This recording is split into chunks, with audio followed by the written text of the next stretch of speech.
Syadaralun, nama Padepokan Jati Nusantara kini menjadi pembicaraan hangat di media sosial karena anggotanya menjadi korban dalam insiden di Pantai Payangan Jember yang menewaskan 11 orang karena terseret ombak.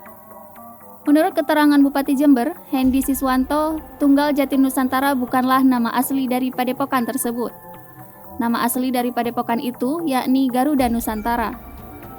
Hendy mengatakan padepokan tersebut masih baru dan diduga tidak memiliki izin. Meski demikian, Hendy menyatakan bakal melakukan pengecekan lebih lanjut untuk memastikan apakah padepokan itu benar-benar tidak memiliki izin. Adapun anggota padepokan ini sebanyak 40 orang. Perihal ritual di pantai yang diadakan, Hendy mengaku tidak bisa memantau karena kelompok ini beberapa kali melakukan ritual di dua tempat yang berbeda. Ritual tersebut diadakan pukul 21 waktu Indonesia Barat hingga pukul 1 dini hari.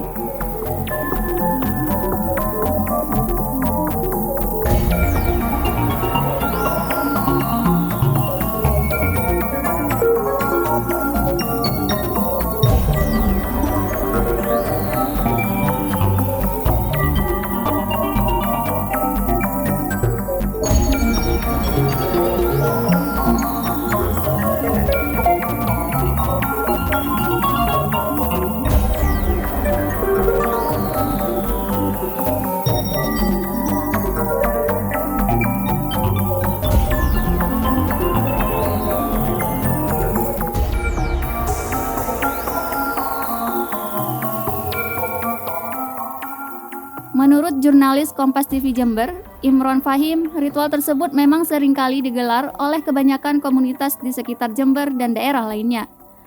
Pantai Payangan yang dikenal sebagai Pantai Selatan ini sering digunakan sebagai tempat ritual.